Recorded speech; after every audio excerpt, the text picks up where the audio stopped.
Thiruvithamkoor Devaswom board Paravur ദക്ഷിണ മൂകാംബിക ക്ഷേത്രത്തിൽ ദുർഗാഷ്ടമി ദിവസം വൻ തിരക്കാണ് അനുഭവപ്പെട്ടത്.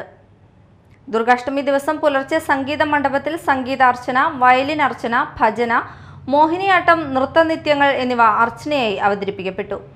സംഗീതാർച്ചനകൾ കാണുന്നതിന് ഓപ്പൺ ഓഡിറ്റോറിയത്തിൽ തിങ്ങി നിറഞ്ഞ ജനക്കൂട്ടമായിരുന്നു. മഹാനവമി ദിനത്തിൽ ഓപ്പൺ ഓഡിറ്റോറിയത്തിൽ രാവിലെ മുതൽ സംഗീതാർച്ചന, വയലിൻ സോളോ, വയലിൻ ഡ്യുവറ്റ്, നൃത്ത സമന്വയം, ഭരതനാട്യം എന്നിവ അരങ്ങേറും. വിജയദശമി ദിനമായ വ്യാഴാഴ്ച പുലർച്ചെ 4-ന് നട തുറക്കും. 5-ന് പൂജയെടുപ്പ്, തുടർന്ന് വിദ്യാരംഭം.